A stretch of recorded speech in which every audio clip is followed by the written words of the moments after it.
Vamos a recordar dónde estábamos, compañeras. Sí, yo tenía que hacer una pregunta, pero Adelante. primero, sobre lo que dicen en la página 57, en la línea 4.5.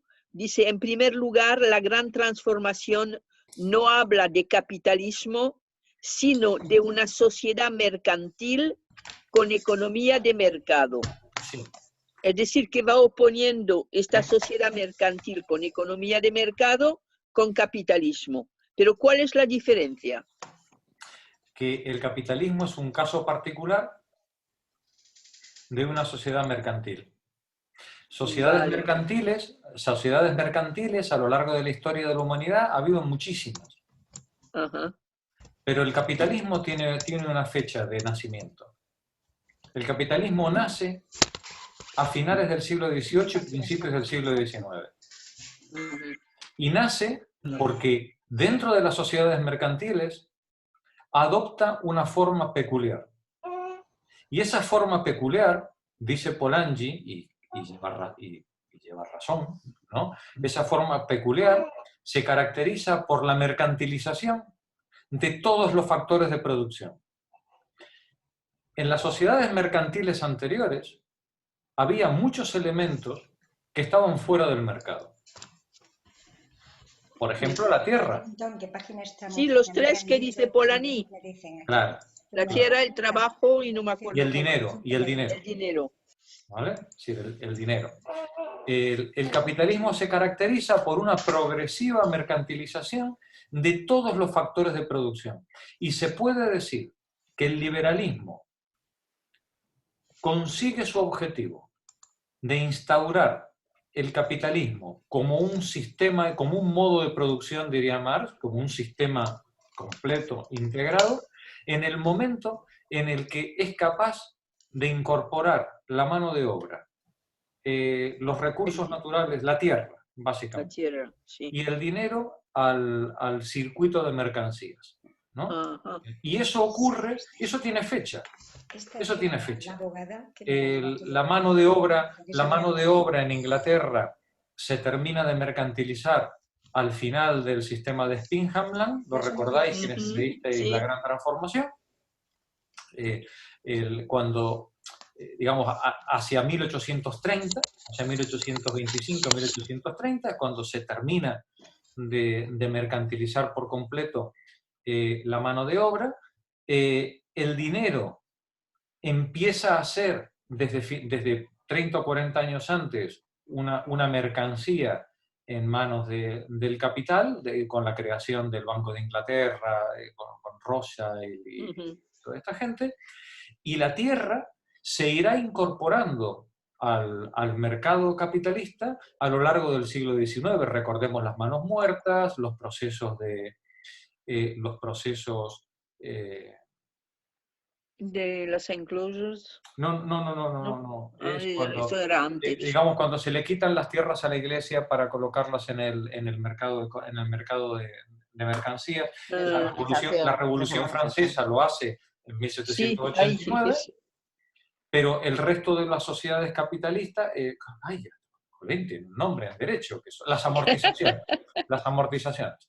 Las amortizaciones. A lo largo del siglo XIX se va produciendo la puesta en el mercado de todos esos bienes que estaban en manos muertas, ¿no?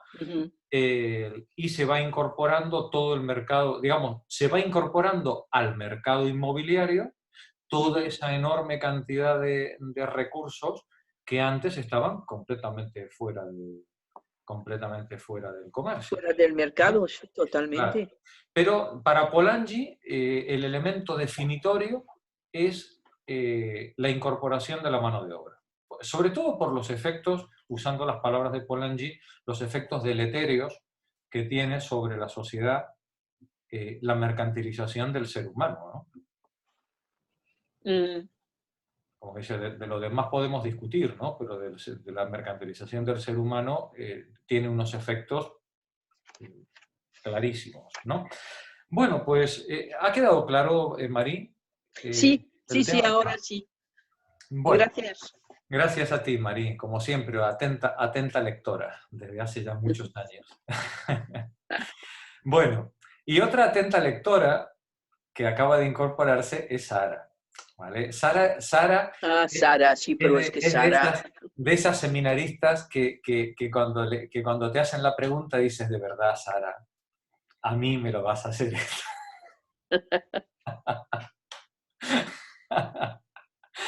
Bueno, yo me guardé el minutaje en el que Sara hace la pregunta el miércoles pasado. Me la he vuelto a mirar con todo el cuidado que he sido capaz, eh, y he analizado, digamos, en qué ha consistido la pregunta de Sara. Yo no sé si Sara quieres reformularla o dejas libre mi interpretación. Dejo libre tu interpretación, pero que realmente me lié a hacerla. Quiero decir, no la formulé correctamente, entonces yo lo dejo libre, pero vamos, que no estaba correctamente formulada para... No, pero tu Debería de pregunta... haberla previamente repensado antes de decirla, para No, que no. estuviera clara. El problema de tu pregunta es que era una pregunta una pregunta importante, ¿no? Entonces, claro, al ser la pregunta importante, lógicamente no podía ser sencillo el planteamiento, ¿vale? Permíteme que te interprete, ¿vale? A ver si soy capaz de reconstruir tu pregunta Vale, de otra manera. vale. Digo para no volver porque puedo No, poner no, el no, no, vídeo, no, puedo no, poner no. el vídeo No con... lo pongas No, otra vez, no es no hace necesario. falta, ¿no? Bueno, vamos a ver. La pregunta que hace, y que yo creo que es una pregunta de mucha envergadura y apunta a cuestiones muy, muy profundas de los textos, creo que merece la pena repasar. Sara dice, cuando estamos terminando la sesión, dice, yo no sé esta señora cómo piensa atar la argumentación para llegar a donde quiere llegar, ¿vale?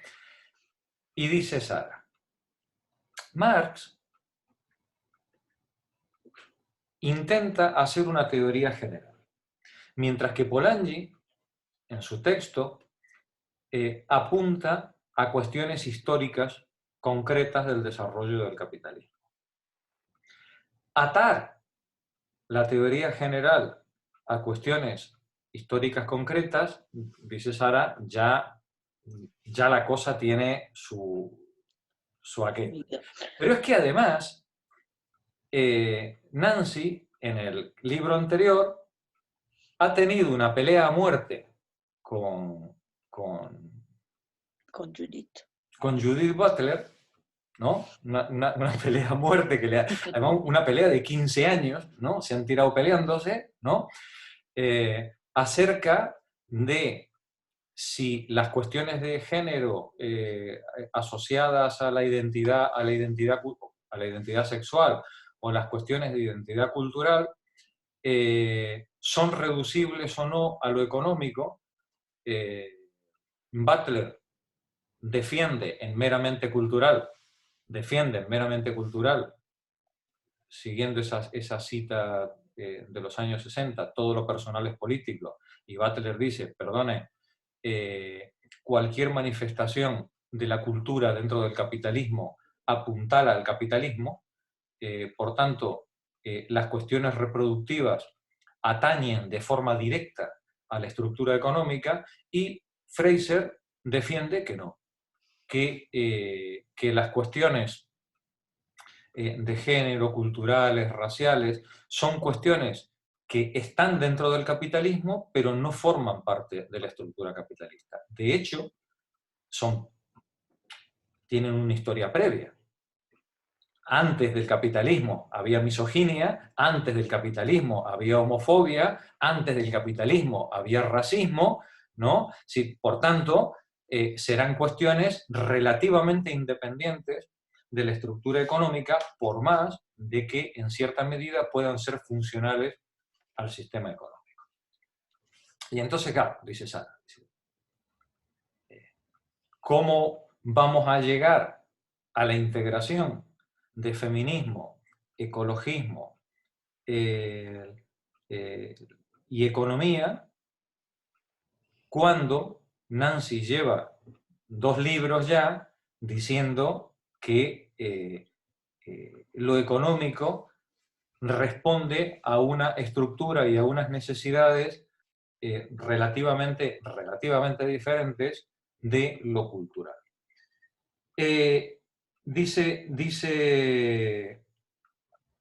Insisto, Sara, discúlpame, dice Sara, o yo entendí que dice Sara, reformulando la cuestión.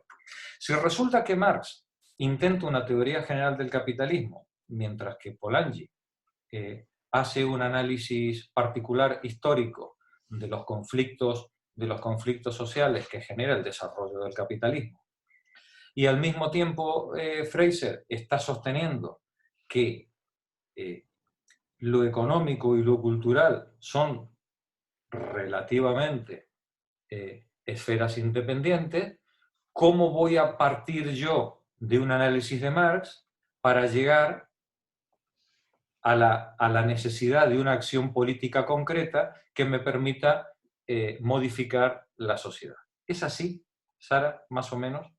Sí, sí, es así, es así. Es así. Yo lo enfoqué desde el punto de vista de lo que más me preocupa acerca del feminismo, y es cómo casar lo colectivo con lo individual. ¿Cómo casar lo colectivo con lo individual? Bien, vamos allá. El problema es que el mismo pecado que ha cometido Fraser, simplificando a Marx y a Polanyi, creo que lo has cometido tú esquematizando en exceso el planteamiento de Fraser. ¿Vale? Creo que el problema viene de ahí. Creo que viene de que vamos acumulando simplificaciones, ¿no?, conceptuales, y entonces al final llegamos a cualquier sitio, ¿no? Y ya no entendemos cómo podemos funcionar. Primero vamos a aclarar algunas cuestiones. En primer lugar, decíamos, Marx intenta una teoría general una teoría general. No. Primera cuestión. Sí, que es muy importante. Sí. Marx no intenta una teoría general de la sociedad. Marx intenta solo, y nada menos, una teoría general del capital. Del capital. Y Marx deja muy claro que lo que él va a poner en pie en el Capital, en el libro del Capital, lo que él va a poner en pie es un modelo que permita comprender las líneas estructurales del modo de producción capitalista. ¿Por qué? Porque si es verdad que el modo de producción capitalista es en sí mismo una cosa que funciona de forma relativamente autónoma, esas líneas estructurales tenemos que reconocerlas en cualquier tiempo y lugar donde se presente el capitalismo. Pero el capitalismo, nos dice Marx, tiene fecha de nacimiento. El capitalismo es un fenómeno histórico. Como fenómeno histórico, en cada sociedad donde ha aparecido, se presenta de una manera diversa. Sin embargo, como constituye una estructura, un modo de producción, allí donde se presente, pese a la diversidad, mostrará unos elementos similares. Eso es lo que él intenta analizar en el Capital. ¿Cuáles son las estructuras fundamentales del capital? Allí donde se presente, independientemente del momento histórico. No obstante, nos dice Marx, el análisis que vamos a hacer para la sociedad inglesa solo vale para la sociedad inglesa. Porque es en Inglaterra el único lugar en el que el capital se ha presentado de forma primigenia.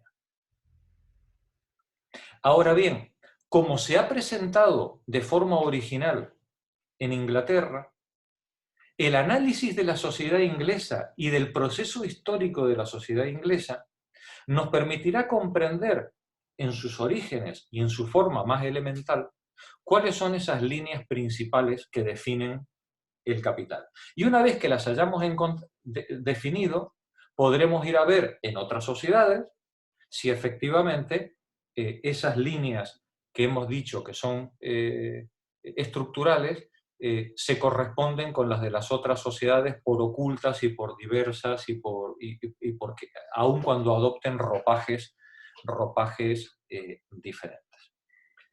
Esto es, digamos, señalo mucho esta cuestión porque Marx insiste en que la acción política solo puede ceñirse a la situación y momento concreto, y que no vale para una generación tomar de modelo a la generación precedente o a otro país diferente. Cada generación y cada comunidad tiene que hacer el análisis de su propio momento histórico y de las propias características que presenta la evolución económica dentro de su sociedad. Ahora bien, aun cuando cada sociedad tenga que hacer eso, Marx le da unas pistas. Cuando se presente el capital, se presentará bajo la forma de mano de obra asalariada y extracción de plusvalor, bajo la forma de mano de obra asalariada. Cuando se presente el capital que tiene que competir entre capitalistas por la obtención de plusvalor, tenderá a unas crisis de producción y sobreproducción. Esas crisis de producción y sobreproducción llevan o insertan dentro de la estructura social en la que se presenta el capital una serie de contradicciones y de conflictos. Las crisis económicas, pero también el pauperismo, el paro, el imperialismo, la guerra comercial y sobre todo la caída tendencial de la tasa de beneficio.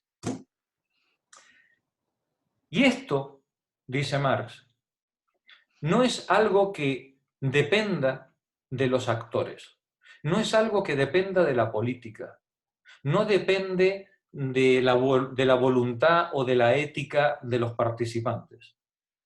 La caída tendencial de la tasa de beneficio es una consecuencia intrínseca del desarrollo del modo de producción capitalista. La pauperización es una consecuencia propia del desarrollo del modo de producción capitalista.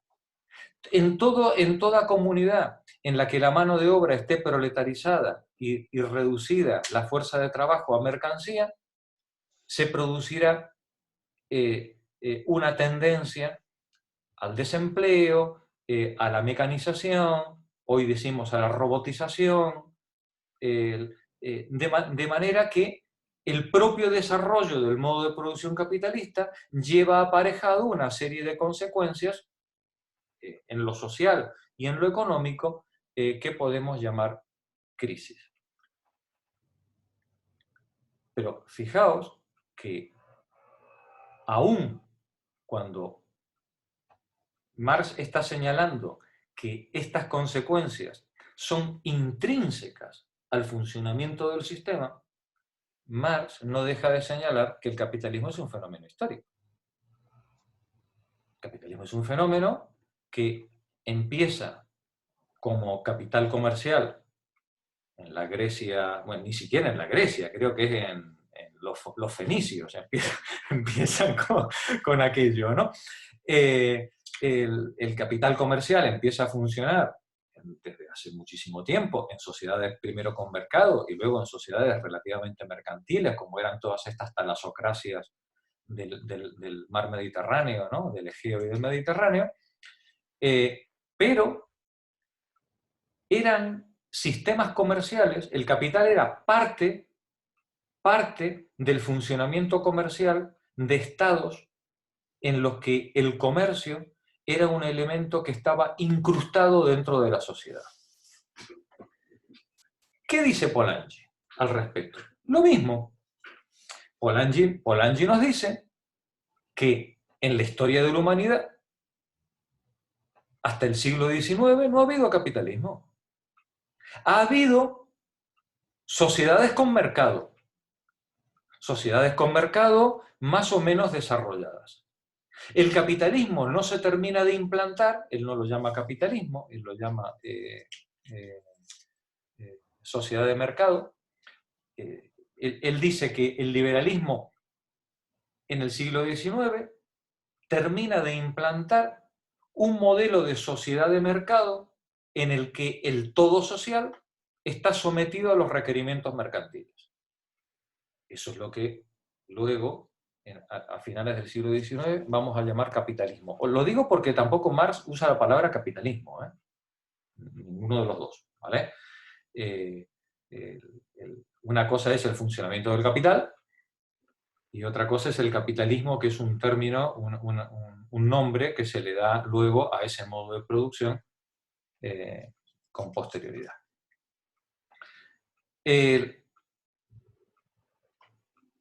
¿Hay diferencia entre el planteamiento de Marx y el planteamiento de Polanyi? En esto no. Tanto para Marx, su estudio es el estudio de la aparición, desarrollo e implantación de una manera de producir que funciona en base a la mano de obra asalariada, que llamamos capitalismo, y lo de Polanyi es la historización de la implantación de ese modo de producción. Lo que ocurre, nos dice Fraser, que mientras Marx apunta a las cuestiones intrínsecas del capitalismo, Polanyi apunta o cree apuntar a cuestiones extrínsecas. Marx apunta a las contradicciones que derivan del propio desarrollo del sistema de producción y Polanyi apunta a decisiones políticas que van aparejadas a la implantación del modo de producción. La pregunta de fondo sería, y ahora a ver si soy capaz de afinar en esto. La pregunta de fondo sería, ¿el capitalismo podría funcionar sin mano de obra asalariada? Yo creo que la respuesta de Marx sería no. No. Y el día que eso ocurra,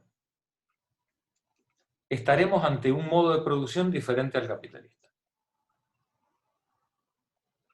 ¿Vale? En mi opinión. ¿El capitalismo podría funcionar sin mercancías ficticias? Polanyi diría que sí. En mi opinión, no. ¿Vale? ¿Vale? Sí. En mi opinión, no. Pero Polanyi cree que sí. Polanyi cree que es posible, y así lo dice él en los últimos 2 capítulos de La Gran Transformación, cuando dice, ¿es posible la libertad en una sociedad compleja? Se plantea él, ¿no? En La Gran Transformación. Dice, ¿es posible una sociedad con un mercado desarrollado y un sistema capitalista sometido al control político? Polanyi cree que sí. Y honestamente, después de la bomba de Hiroshima y Nagasaki, 100 millones de muertos y la destrucción de todo el sistema económico occidental en la Segunda Guerra Mundial, yo creo que cualquier persona decente tenía que llegar a la conclusión de que sí, que era posible. Salvo que quisiéramos que nuestros sucesores fueran las cucarachas o los dinosaurios, ¿no? Sí. Lo que ocurre que la historia posterior a la Segunda Guerra Mundial nos ha puesto sobre la pista de que el pesimismo de Marx estaba mejor informado que el optimismo polanyiano. ¿Vale? Entonces, claro, seguramente en 1945 era no inconcebible, era indecente plantear la posibilidad de que la economía no estuviera sujeta al control político. Después de ver lo que había causado el descontrol financiero y el descontrol económico durante los 50 años anteriores. Claro, cuando llegamos a 2020 y vemos lo que ha hecho el capital financiarizado, quizás deberíamos rebajar nuestras expectativas con respecto a las posibilidades del capital de autocontrolarse y sobre todo con respecto a las capacidades de la política para someter a un animal tan insaciable como es el capital. Entonces, yo creo que el problema, Sara, está ahí. Está en que Marx, desde luego, no intenta una teoría general, sino intenta un análisis concreto, histórico, de un modo de producción basado en la mano de obra asalariada, en la explotación de plusvalor, ¿no? de la mano de obra asalariada, mientras que Polanyi hace un análisis histórico de cómo se ha producido la implantación del liberalismo a nivel mundial. Marx cree que las contradicciones intrínsecas hacen inviable el sistema capitalista como modo de producción. Marx está convencido de que las propias contradicciones del capital van a llevar a un colapso del sistema. Otra cosa es que venga después. Bien, Marx tiene la receta para lo que viene después. Lucha de clases, ¿vale? No, y nos dejamos de tonterías, ¿vale? Esto solo se soluciona mediante la socialización de los medios de producción y el acaparamiento del poder político por parte de los productores, en este caso de los trabajadores, ¿vale? Del sistema productivo y del poder político. Polanyi, que es un socialista cristiano, social bien pensante, él cree que después de la experiencia de la Segunda Guerra Mundial ha quedado clarísimo que el destrozo que ha generado en la política, en la sociedad y en la humanidad en su conjunto la mercantilización de estos tres factores de producción, exigen tomar conciencia de que si queremos la libertad en una sociedad compleja, tiene que ser mediante el sometimiento político de la economía a la sociedad. Lo que es lógico. Uy, es súper lógico, ¿no? Pero te recuerdo que 70 años después seguimos todavía dándole vueltas al asunto, ¿no? Sí, es súper lógico, pero hay tantas cosas que son súper lógicas, ¿no? Que no se hacen. Que no se hacen, ¿no? Entonces, claro, ¿cómo? Claro, y ahora viene la pregunta malvada de Sara, ¿no? Oye, ¿y cómo pasamos de esto, ¿no? De este planteamiento a la acción política y sobre todo a las cuestiones feministas, ¿no? Y ahí está la cuestión de fondo, que es donde Nancy Fraser yo creo que hace un muy buen trabajo de atar cosas tan complejas y tan diversas. La cuestión de esta mercantilización de las mercancías ficticias, de la fuerza de trabajo, la naturaleza y el dinero, ¿dependía de decisiones políticas? La realidad es que sí. De hecho, antes no lo había y después lo hay. Y antes no lo había y después lo hay, porque hubo una clase política que puso toda la carne en el asador para transformar la legislación de manera que esos objetivos se cumplieran al precio que fuera. Y cuando digo al precio que fuera, es al precio del hambre que fuera, de las guerras que fueran, de las enfermedades que fueran necesarias, de la represión que hubiera que ejercer.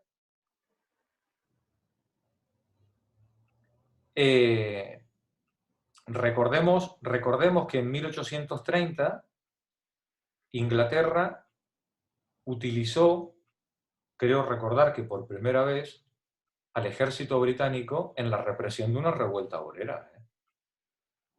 En una época en la que no había policía, en la que todavía no se había inventado, ¿no?, eso de la policía, en 1830 los primeros intentos cartistas fueron reprimidos con una violencia brutal.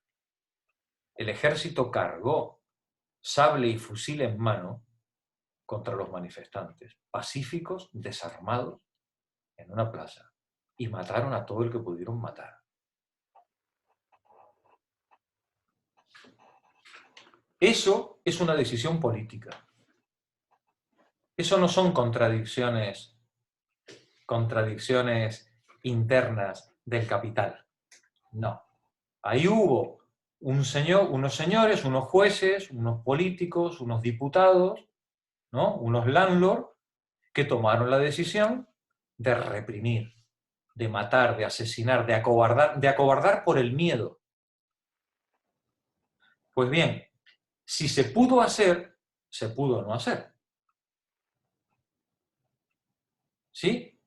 Bien, entonces, vemos cómo, diría Nancy Fraser o diría Polanyi, hay elementos dentro del funcionamiento económico que son externos a la economía. ¿Que sirven a la economía? Sí, pero son externos a la economía. ¿La caída tendencial de la tasa de beneficio depende de una decisión política? No. ¿El aumento del paro depende de una decisión política si la fuerza de trabajo está mercantilizada? No. Sí, hay elementos que son internos al funcionamiento económico, y si estás en el capitalismo juegas con esas reglas y no puedes evitarlo, y hay elementos que son externos. ¿Qué decía Marx al respecto? Porque Marx tampoco era tonto. Marx también sabía que había elementos que dependían de la política, porque esta es una discusión muy vieja entre los marxistas, y es con respecto a si las contradicciones internas del capital llevan al hundimiento del sistema o no, porque si al final todo forma parte de las contradicciones internas, entonces ¿para qué vamos a hacer acción política? ¿Verdad? Pues oye, pues nos sentamos en el bordillo, ¿no?, y esperamos el final, ¿no?, de la película. Como el dicho ese árabe, ¿no?, que dice, si odias realmente a alguien, siéntate en la puerta de tu casa y espera a verle pasar el cadáver, ¿no?, por delante. ¿No? Bueno, pues Marx no es tonto. Porque si Marx pensara eso, entonces a cuenta de qué hubiera dedicado la mitad de su vida a la Primera y a la Segunda Internacional. ¿A cuenta de qué? Sí. Marx es consciente que hay elementos que dependen de la acción política. Y una cosa es que el capital tenga sus contradicciones internas, y otra cosa es que no podamos ayudarle en la caída, o que no podamos evitar sufrimientos mayores a las víctimas, ¿no? Entonces, por ejemplo, Marx era consciente que sin una reducción de la jornada laboral a 8 horas, la emancipación de la clase obrera era inviable. Era inviable. Nadie puede emanciparse trabajando 12 o 14 horas diarias. No puedes. Tienes que tener tiempo para el ocio, para tratar con tu vecino, para hacer comunidad. pero es que además Marx estaba convencido de que con 3 o 4 horas de trabajo diarios, digamos, de que lo de las 8 horas era un objetivo político inmediato, pero que la lucha obrera y la organización sindical y política de la clase obrera iba a llevar a una reducción del tiempo de trabajo al tiempo de trabajo socialmente necesario, a aquel que permite la reproducción del salario, que son pues 3, 4, 5 horas, en la época de Marx. Hoy, ni con 10 Hoy minutos. con la productividad y todo. Hoy con 10 minutos, no, 10 minutos tal vez no, pero no, vamos. bueno. Claro, 10. entonces, Marx era consciente de que había una parte que dependía de la lucha política y de la organización, y que si esa lucha política no se llevaba adelante, esto podía ser muy largo. Esto podía ser muy largo y se podía sufrir mucho en el camino, ¿vale? Para reducir esos sufrimientos y para acortar la llegada del reino de los cielos, era necesaria esa acción política. Eso es lo que plantea Polanyi.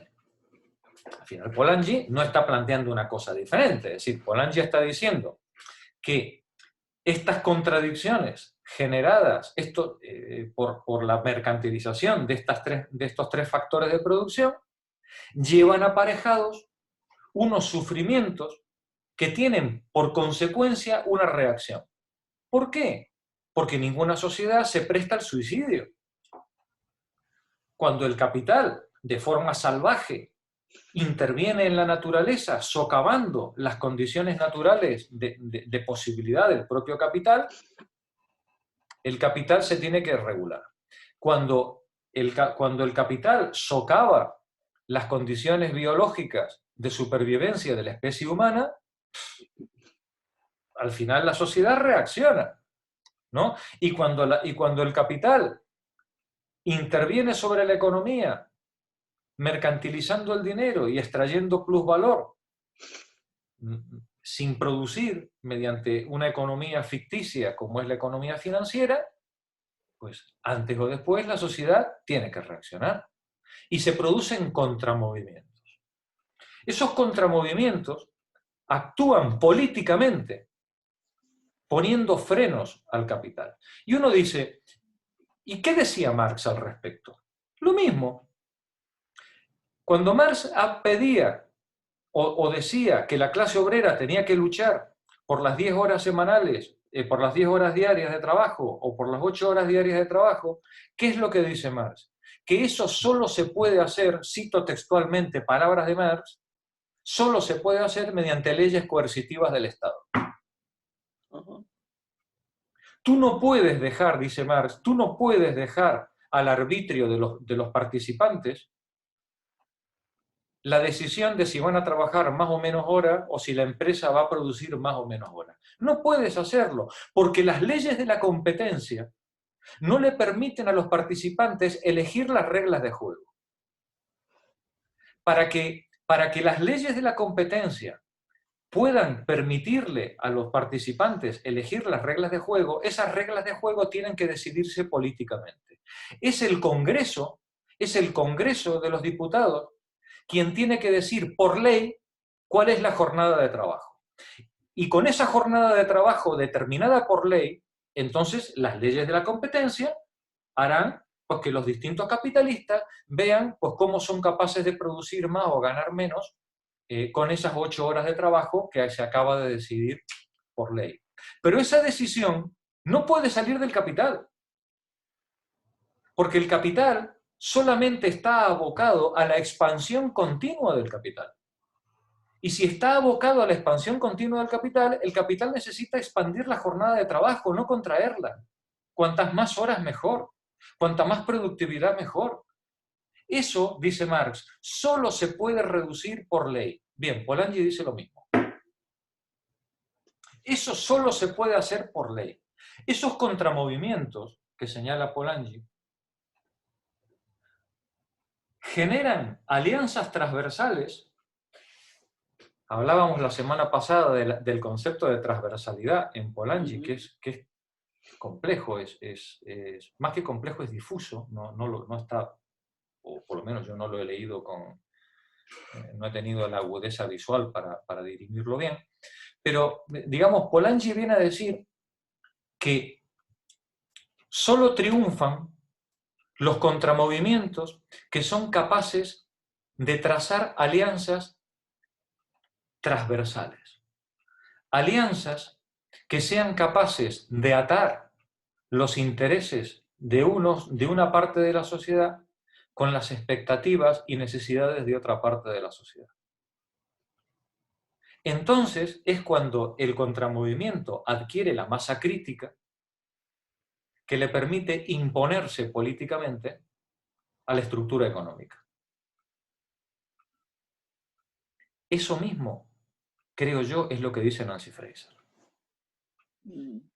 Por eso, tú muy bien señalabas en el libro anterior, Sara, Nancy Fraser, a diferencia de Butler, es más bien quedada. ¿No? Nancy Fraser es la bien quedada, ¿no? Sí.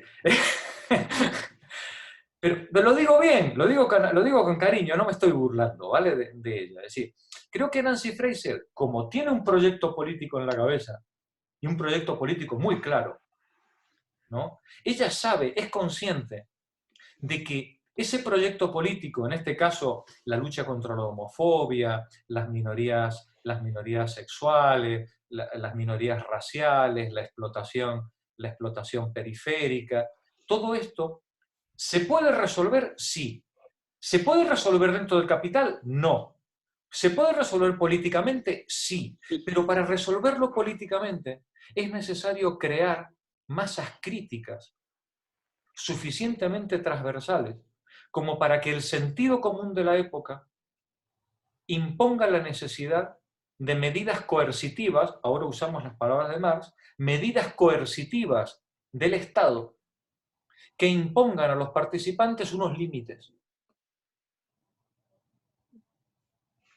Ahí es donde entra, creo yo, la integración en la visión de Fraser del planteamiento de Marx, de Polanyi, con el feminismo, el decolonialismo y estas luchas culturales aparentemente no económicas, pero que tienen consecuencias terriblemente económicas en sus participantes, ¿no? ¿Es posible crear una masa crítica que permita atar todas esas luchas en una comprensión de la causa profunda, común, que las ata a todas? Esa, dirá Nancy Fraser, creo yo, interpretando a Nancy Fraser, esa es la teoría crítica que tenemos que construir. Y esa teoría crítica solamente va a salir de la integración del análisis intrínseco que hace Marx de la economía con el análisis de los factores extrínsecos o políticos que hace Polanyi del desarrollo histórico del capitalismo, junto con el desarrollo de los contramovimientos transversales que a lo largo de la historia del capitalismo han ido manifestándose. El antiimperialismo, el decolonialismo, el feminismo, el ecologismo, etc.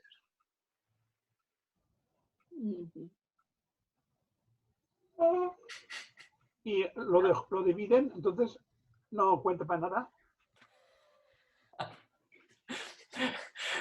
A ver si me haces otra pregunta como la de Sara y me tiro por la ventana ahora.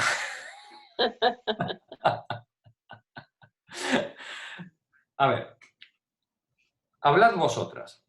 No sé si ha quedado más o menos enfocado cómo yo creo, en mi opinión, que se atan todas estas cuestiones en el argumento de Fraser.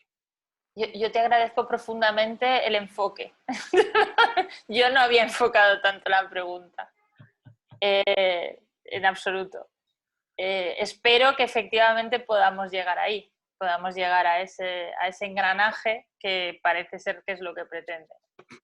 A mí siempre me va a generar choque entiendo yo, he pretendido comprender por el hecho de que, de acuerdo con lo que Marx manifiesta en cuanto al materialismo histórico, solo tenemos una forma de explicarnos nuestra vida y es la forma de que tenemos de ganarnos la vida. Y entonces ahí siempre se me complica la crítica por los movimientos colectivos y los movimientos individuales. Y en esto el feminismo siempre está muy afectado. Y siempre te contestan o siempre la contestación que te viene es que yo soy mujer, pero no formo parte de tu colectivo o de lo que tú pretendes. Y esa transversalidad, creo, ha hecho mucho daño, sobre todo en este feminismo liberal que está directamente unido a la cuestión económica. Claro. Eso me parece tan relevante que ella estudie aquí precisamente esos talleres ocultos y por otra parte no sé, o sea, ese engranaje del que tú hablas en cuanto a movimientos no lo termino de ver. Efectivamente, siempre es un problema cuando cuando he pretendido evidentemente simplificar. Siempre es un problema y solamente yendo desde el origen es como se puede abarcar. Ahora es que la cuestión de que, y evidentemente yo no he visto que Marx no pretende una teoría general, porque creo que analizando las cuestiones intrínsecas, las contradicciones intrínsecas del capital, sí permite unas determinadas acciones políticas necesarias para que eso se pueda combatir para que no llegue al colapso y por tanto no acabe porque sí, su pretensión siempre es la de la mayor expansión, cuantas más horas trabajes mejor, pero llega un momento en el que tú no puedes trabajar más porque te mueres. Entonces, si no pretendemos llegar al colapso y la muerte, tendremos que tener algún tipo de resolución. Esto además, directamente opuesto con la teoría de género, con las cuestiones de género, no la teoría, sino las cuestiones de género, la problemática de género, lo que supone ser mujer, estés donde estés, es lo que no termino de poder engranar, de poder encajar en este momento. Es muy sencillo, quiero decir. Si fuera sencillo ya estaría hecho. Digamos, la cuestión es la siguiente. Tú decías, de acuerdo al materialismo histórico, y que comparto contigo, y creo que Polanyi y Fraser y todo el mundo, el materialismo histórico, creo que lo tenemos todos clarísimo. Sí. Pensamos en función de cómo nos ganamos la vida, resumiendo la cuestión. ¿Vale? Pero, ¿podemos cambiar esa manera de pensar? Sí. El materialismo histórico dice que el modo de producción condiciona la superestructura ideológica. ¿Sí? Que el marco de relaciones sociales y el marco de explicaciones conceptuales que una comunidad genera está determinado, no, perdón, cambio la palabra, es que no es determinado, está condicionado por el modo de producción. Una sociedad esclavista, una sociedad cuyo modo de producción es esclavista, no puede concebir la igualdad entre seres humanos.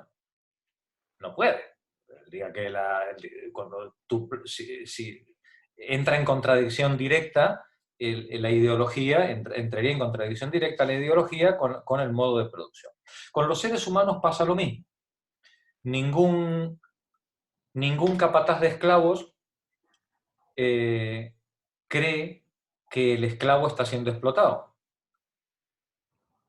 El capataz de esclavo cree que el esclavo está cumpliendo una pena por pecados anteriores, ¿no?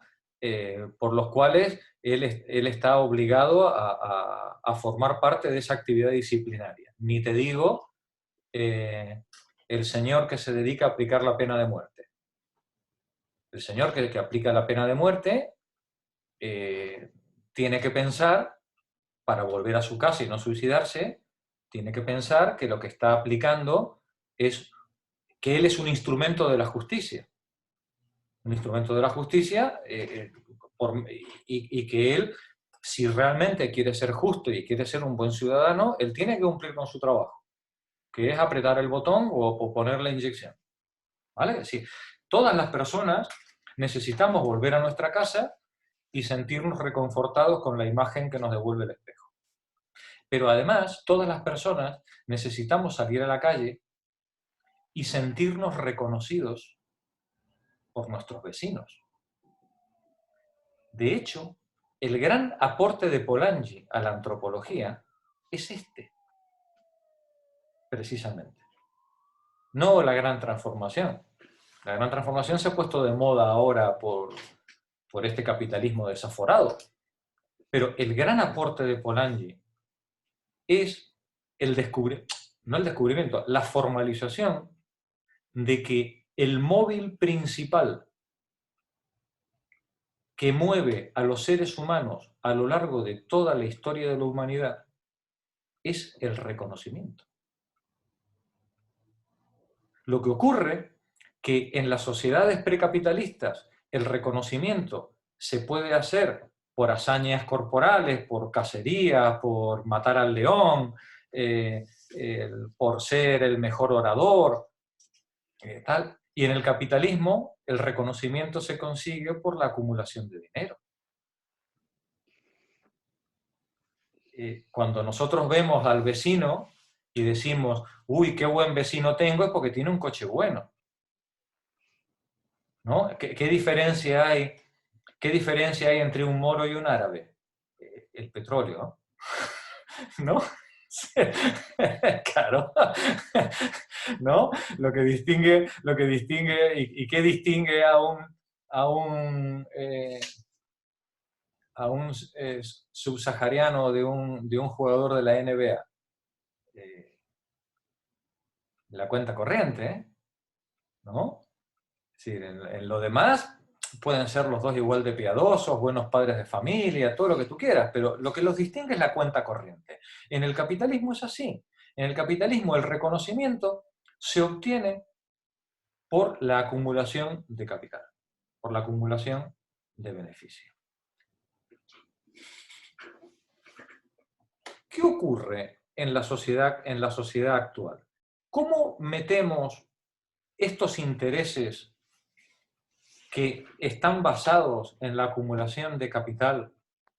¿Cómo hacemos que, por ejemplo, los intereses de la mujer, los intereses de las minorías culturales, de las minorías sexuales, cómo hacemos que se integren?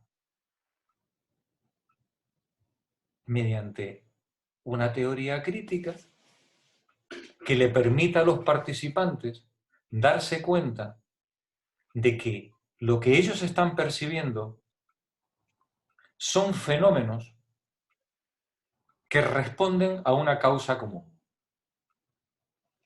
Si somos capaces de tomar conciencia, gracias a esa teoría crítica que nos permita atar en el plano conceptual, en el plano teórico, todas estas características de la sociedad contemporánea, si podemos acceder a esa teoría crítica, los distintos participantes, aunque sus sufrimientos sean diferentes, podrán tomar conciencia de que la causa de sus sufrimientos, aunque la consecuencia sea diferente, a unos les afecte por mujer, a otros les afecte por extranjero, a otros les afecte por religión, a otros les afecte por país, podrán tomar conciencia de que la causa común de todos esos sufrimientos es una y la misma.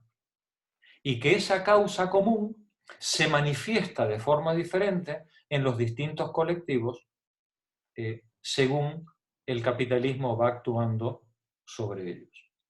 La propuesta que hace Nancy Fraser es ser capaces de construir esa teoría general, entre comillas, una teoría crítica, que dé explicación de la causa común y de las diferencias que se dan en la manifestación de esos sufrimientos. Ese es el gran proyecto. Y atando con lo que decía Eva, pues claro, Eva tampoco daba puntada sin hilo la semana pasada. Cuando tú hiciste la pregunta, Eva dijo, como buena neurótica, ¿no? Ella también era muy feliz si con una teoría general, pero que bueno, oye, que no pasa nada, ¿no? Es decir, que podemos vivir sin teoría general. Mira, Eva, y mira, Sara, la mayoría de edad consiste justamente en eso, en ser conscientes de que no tenemos todas las respuestas y, sin embargo, que la vida merece la pena vivirse, ¿no? Sin tener todas las respuestas. Yo no sé lo que diría Freud al respecto, esto ya que Pepa nos ilustre, ¿no? Perdonad. Hola, perdonad, que me he conectado ahora hace poco, que hoy me he liado con la hora, bueno, en fin.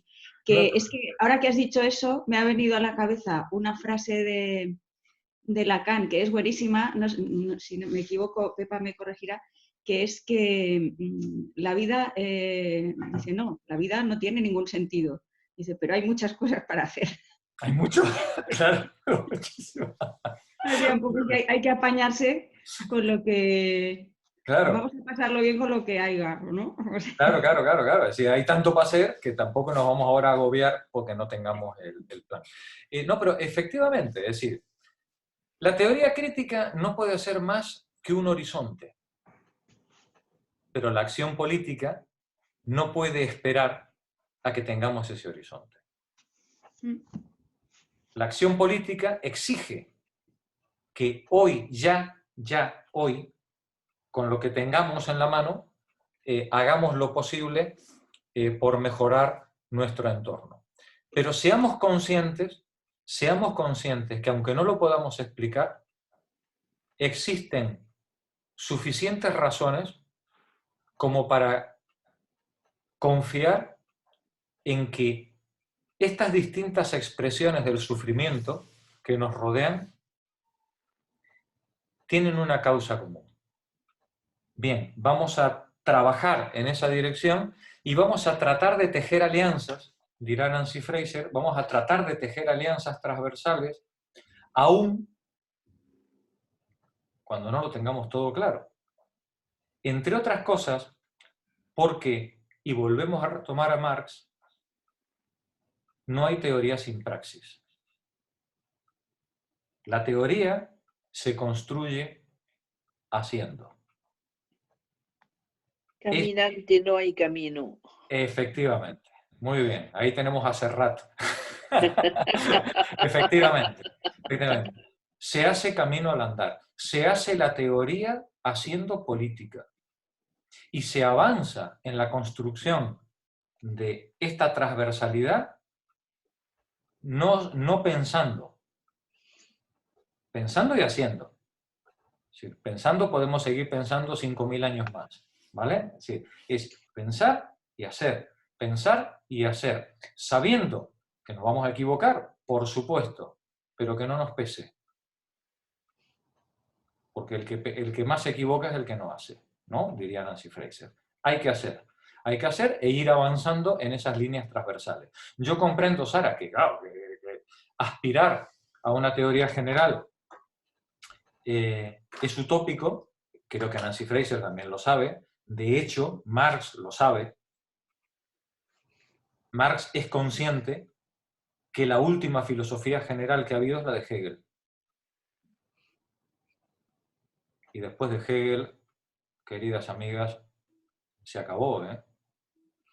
Es más, se puede decir que después de Hegel la filosofía se acabó. Todo lo que ha venido después es ensayo, ¿vale? incluyendo a Marx, ¿vale? Sí, ensayo. Hay ensayistas de muchos niveles, ¿vale? Sí, ensayo. ¿Por qué? Bueno, pues porque el problema es extremadamente complejo y sobre todo porque el mundo es extremadamente cambiante. Y entonces tener una teoría general para una realidad cambiante, la cosa es muy difícil.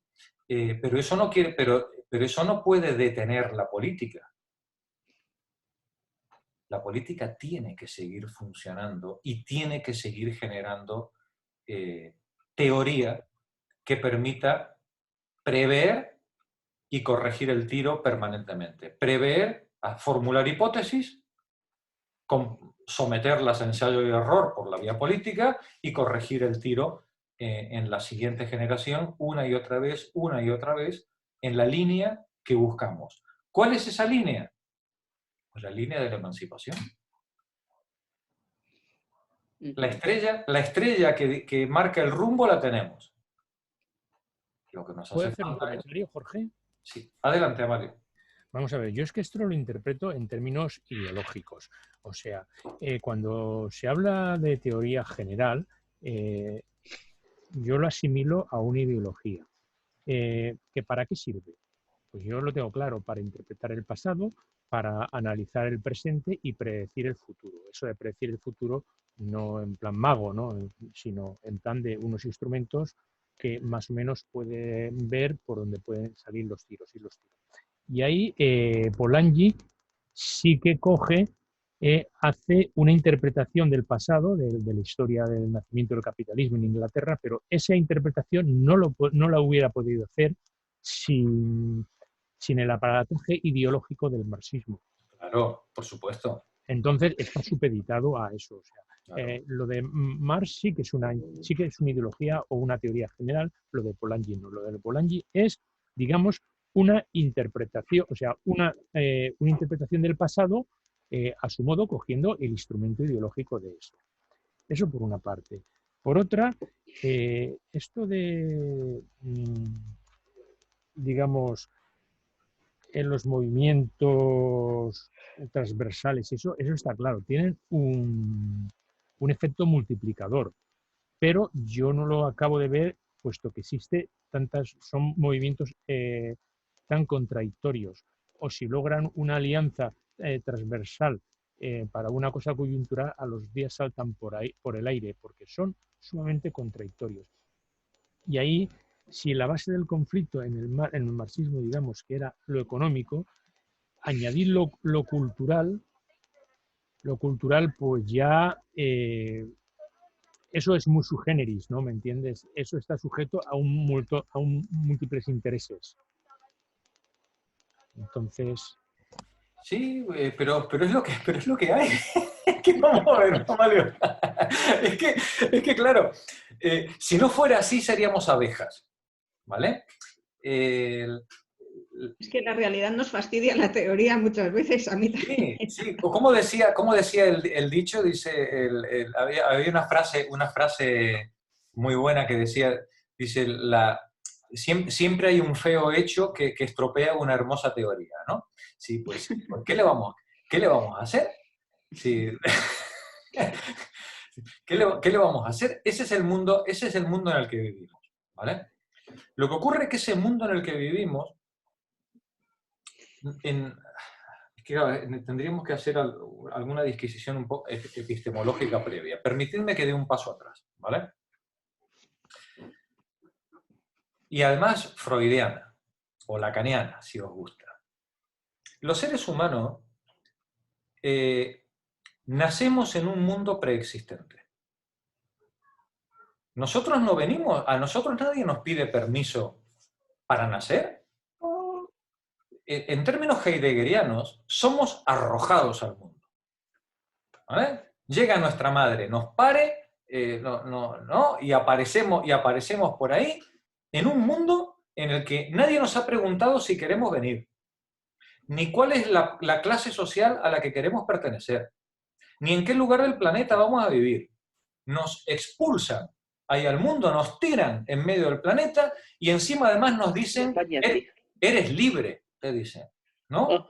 Eres el héroe, hazte el héroe de tu propia historia, ¿no? Y el chaval, claro, menos mal, pobrecito, que no tiene herramientas para juzgar, porque si no, o mataba a sus padres o se pegaba un tiro. El chaval asoma al mundo, arrojado como ha sido arrojado, en una clase social, en una estructura política y en un marco ideológico que ya está escrito. Está escrito inclusive cuál es el futuro que va a tener. No el que va a tener físicamente, sino el que se espera de él. Las expectativas para cada nacido están escritas o están pensadas, esperadas, antes de que la pobre criatura asome por el mundo. Pero es que además de las expectativas de los padres, la familia, su clase social y la estructura política, además ese muchacho es arrojado con un lenguaje. Ese lenguaje está cargado de ideología, cargado, hasta las cejas. Está cargado de patriarcado, de imperialismo, de explotación, de desigualdades, de injusticias. Está cargado. El lenguaje, no hablemos ya de la gente, no, la lengua con la que nos movemos. Y a ese que viene sin petróleo le llamamos moro, y al otro le llamamos árabe. Y si es mi hermana o si es mi madre, es una santa, y si es la otra, es una puta. ¿Vale? Es decir, viene cargado el lenguaje. ¿Vale? Y si tiene rastas, es un perro flauta, y si tiene, no sé, gomina, es un señor. El lenguaje viene cargado. En ese lenguaje y con esas expectativas, la criatura pobrecita se socializa. ¿Vale? Y con ese lenguaje y esas expectativas, cada niño tiene que hacerse un lugar en el reconocimiento de los otros. Fijaos qué difícil lo tiene cada niño para poder separarse de lo heredado y poder empezar a pensar alternativas por sí mismo. Y cada niña lo tiene más difícil que cada niño. Claro, claro. Y la niña es más difícil que el niño, ¿no? Además, ¿no? Sí, además. En ese marco, también están, en ese marco en el que somos arrojados, están nuestras concepciones cosmogónicas y cosmológicas. ¿Por qué el mundo es como es? Si la Tierra gira alrededor del Sol o no. ¿Por qué una gente tiene más dinero que otra? ¿Y por qué yo heredé dinero de mis abuelos y el vecino no? Y si la cigarra y la hormiga, y los cuentos de La Fontaine, ¿no? Es decir, todo eso forma parte del marco en el que somos socializados. Fijaos si el desafío, Amalio, fijaos si el desafío es complicado y es difícil. Que cuando llegamos a cierta edad y la experiencia nos abofetea y la experiencia personal que tenemos choca con nuestro marco teórico y decimos, oye, pero si yo era de buena familia, ¿y yo por qué ahora estoy aquí de cajero en un supermercado con lo que yo valgo? ¿No? Y si yo resulta que era blanco, ¿por qué estoy haciendo trabajo de negro? Y si resulta que yo era cristiano y yo estaba destinado a una vida de pureza y de tal, ¿cómo es que estoy aquí arrojada en un prostíbulo? ¿Qué ha pasado? Cuando la vida me pega, a cada uno en donde nos pega, ¿no? Entonces la experiencia choca contra nuestro marco teórico y exactamente igual que con una teoría científica, exactamente igual, ¿no? Entonces empezamos a plantearnos alternativas, modelos explicativos alternativos a los que hemos heredado. Pero mientras eso no ocurre, nosotros vivimos la mar de cómodos con el marco de interpretación que hemos heredado. Solo nos lo planteamos ante el conflicto.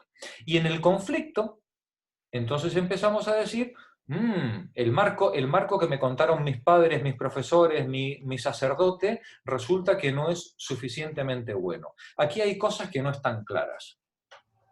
Bien, la función que puede tener la teoría crítica, si fuéramos capaces de ponerla en pie, es la de dar respuesta a todas esas contradicciones que la experiencia genera en el marco heredado de nuestra sociedad.